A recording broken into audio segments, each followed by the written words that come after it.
Рада приветствовать вас в своем весеннем саду. Я Светлана. Сегодня предлагаю посадить рододендрон вместе со мной. На апрельской прогулке по саду я рассказывала, что у меня появилось 3 новых жителя. Это рододендроны Перси Вайсман, Сильвер Леди и полулистопадный рододендрон или шаровидная азалия, сорт Магента. Она бывает и с махровыми цветами. У меня цветочки розово-белые в форме граммофончиков. Первое, что мы делаем, это выбираем правильное место. Это одно из главных условий для пышного цветения. Рододендроны в большей степени, чем азалии, любят тень. Поэтому азалию я уже посадила ближе к дорожке, там солнышко больше и рассеянная тень. А рододендроны территориально попадают под тень от забора примерно с 12 часов дня у меня. С утра им солнце тоже достается. Совершенно в глухой угол без солнышка я бы не советовала их располагать. Там развитие и рост будет задерживаться, и вы не увидите пышного цветения. Говорю так, потому что эти красивые кустарники уже 3 года в моем саду. 4 рододендрона разных сортов и 2 азалии, и я могу судить о том, где им более комфортно. Будем скоро совсем любоваться альпийской розой, так называют еще рододендроны. Еще важно, чтобы эти кустарники, азалии и рододендроны, не были посажены на сквозняке, там, где большие прямые порывы ветра. Выбирайте место рядом с большими хвойными или под защитой от ветров зданиями. Лучшее место для рододендронов на ровном участке или небольшом пригорке, когда земля просядет через время, чтобы куст у нас не оказался в яме. Сажаем его на холмик. Отправляемся в лес за хвойным компостом и опадом. В обычную садовую землю рододендроны сажать нельзя категорически. Они любят кислые почвы. Исключение составляют только несколько сортов. Если вы мало закислите грунт, то ваши рододендроны будут с тусклым листом и иметь на цветение мало бутонов. Удобрения тут не помогут. Хвойный компост можно приготовить и самим, как обычный. Пересыпать хвойные иголки землей и поливать. Или, если у вас сосны рядом или на участке, у меня рядом лес. Вот так выглядят перепревшие сосновые иголки и земля. Собираем и сухую хвою, ей будем мульчировать. И хвойный компост, и даже хвойную землю. Хвойным компостом можно закислить и слабокислый торф, как, например, у меня.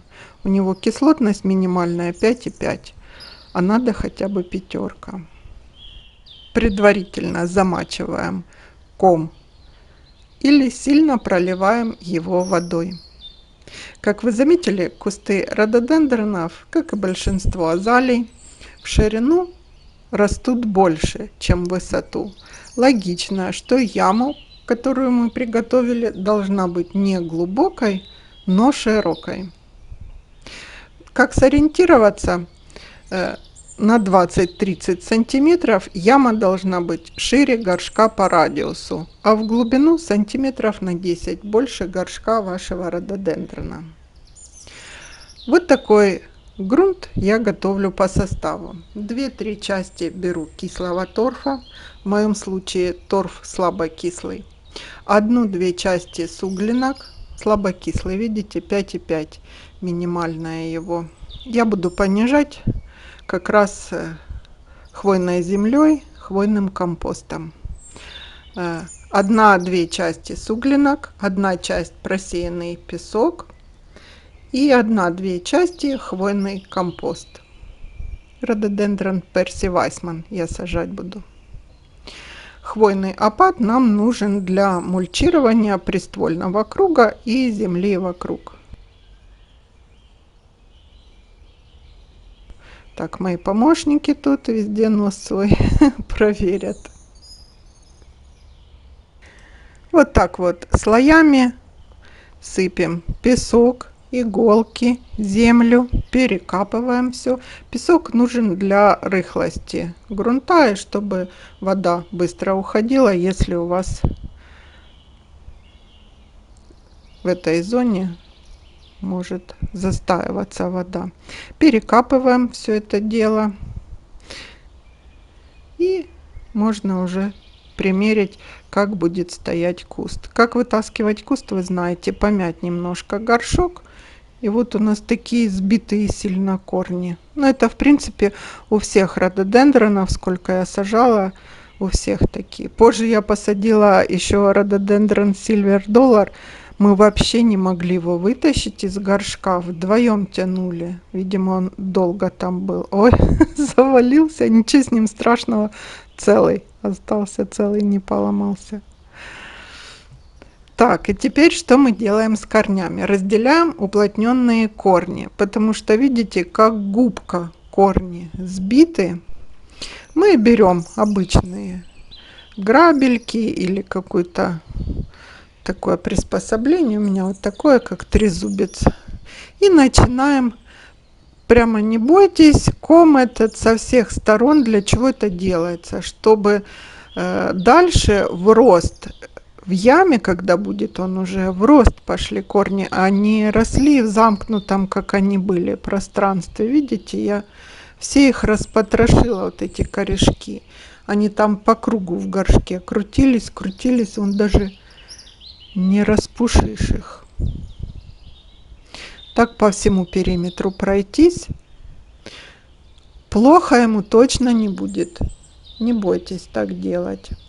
Иначе он просто замрет в посадочной яме, и пока там первые росточки в сторону решат уйти, а так будет стоять в развитии. Ну все, теперь его можно ориентировать в яме, как сажать. Я еще раз разрыхляю яму, показываю вам, какой грунт должен по рыхлости, по сыпучести быть. Вот такой он распотрошенный весь. Опускаем его в яму и будем отходить и визуально смотреть, как он с видовых точек будет выглядеть. Для чего это нужно? Если мы его просто поставим в яму, как получилось, и посадим, все самые красивые и яркие цветы может увидеть наш сосед.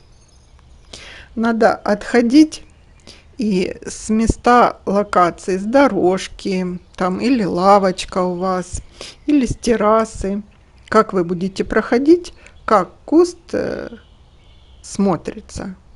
Менее выигрышной стороной поворачивайте туда, где его меньше будете наблюдать вы во время цветения. Ну, в общем, я покрутила, повертела, помощницы мои тут.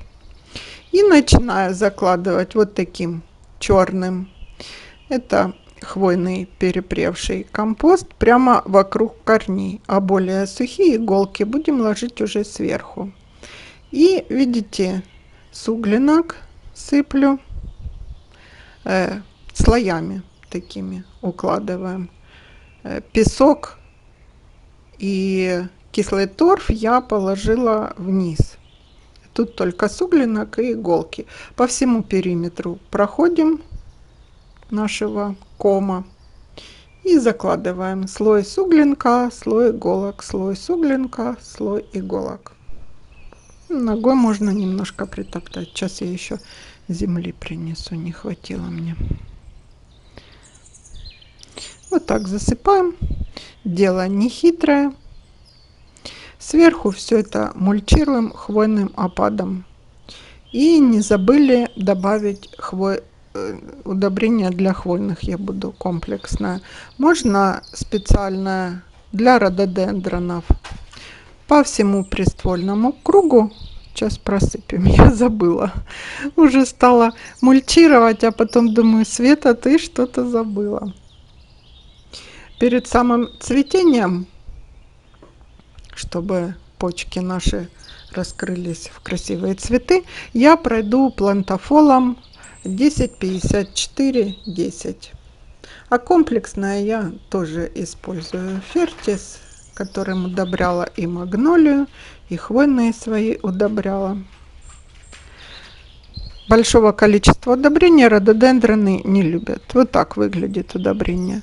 Закармливать азотом, как я сказала, не стоит. Осенью можно просто добавить хвойного опада или кислого торфа в приствольный круг. Все. Все, посадка закончена. Что мы делаем дальше? Что мы делаем дальше? Дальше обязательно проливаем и много. И по листьям, и по всему периметру, чтобы земля утрамбовалась, ушли пустоты. Вообще рододендроны влаголюбивые растения. У меня в этой зоне проложен капельный полив. Петлю там еще одну надо сделать. И я не буду переживать по поводу того, что пересохла земля. В вечернее время обязательно дождеванием. В принципе, и хвойные любят, и рододендроны по листу, чтобы не пересыхали. Все. Теперь ждем цветения и будем делать много красивых фотографий и видео. В этом году нас сильно и магнолия порадовала, да? По этому поводу у меня появилась задумка на еще один сорт магнолии.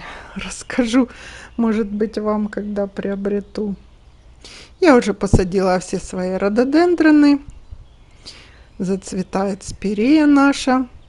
Скоро расскажу, как из нее сделать штамп красивый, чтобы она свои ветви не по земле раскидывала, а вот таким деревцем.